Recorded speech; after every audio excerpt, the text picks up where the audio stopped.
এই যে কুমিল্লার বাস স্টেশনগুলোতে চাঁদাবাজি করে, সিএনজি স্টেশনে চাঁদাবাজি হয়, মেডিকেলে চাঁদাবাজি হয়, আল্লাহর রাস্তায় আপনারা এগুলা বন্ধ করেন। এবং কুমিল্লায় আমরা শুনেছি অনেক জায়গায় ছোট ছোট কিছু গডফাদার আছে এবং এরা নিত্য নৈমিত্তিকভাবে খুন করে বেড়ায়, মানুষের জীবনের যারা ব্যবসায়ী রয়েছে তাদের জীবন বিপন্ন করে তুলছে। আমরা আপনাদের কাছে অনুরোধ করব, আসুন এক ঐক্যবদ্ধভাবে আমরা একটা গ্রেটার কুমিল্লা সাজাই, যেখানে আমরা শান্তিতে বসবাস করতে পারবো ইনশাআল্লাহ। সবশেষ দুইটা কথা বলবো।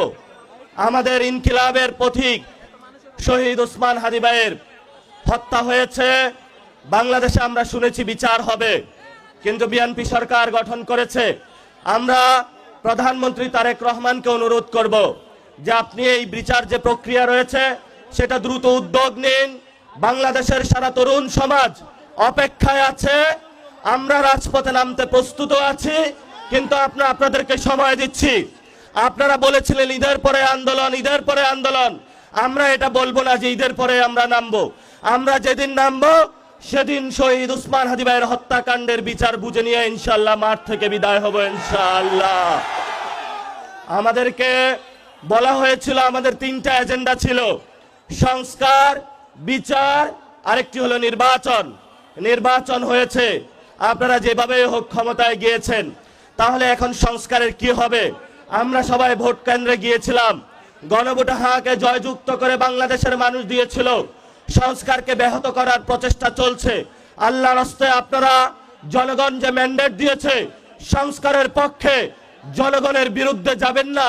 যদি জনগণের বিরুদ্ধে যান সেটা শহীদ জিয়ার আদর্শ হতে পারে না, বেগম খালেদা জিয়ার আদর্শ হতে পারে না কোনোভাবেই।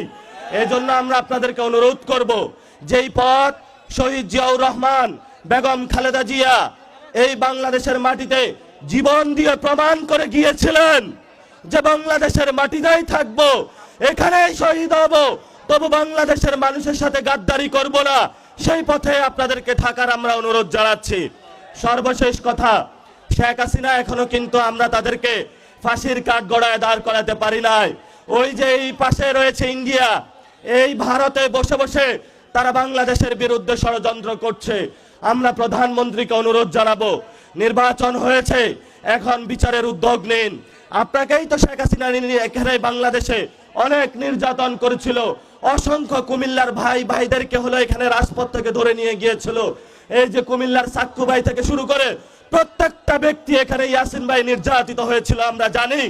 কিন্তু আমরা এখন কি দেখতে পাচ্ছি?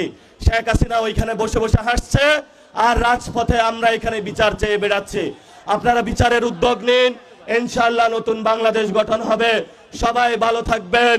ইনকিলাব জিন্দাবাদ, বাংলাদেশ জিন্দাবাদ, কুমিল্লাবাসী জিন্দাবাদ। দেখা হবে রাজপথে ইনশাআল্লাহ।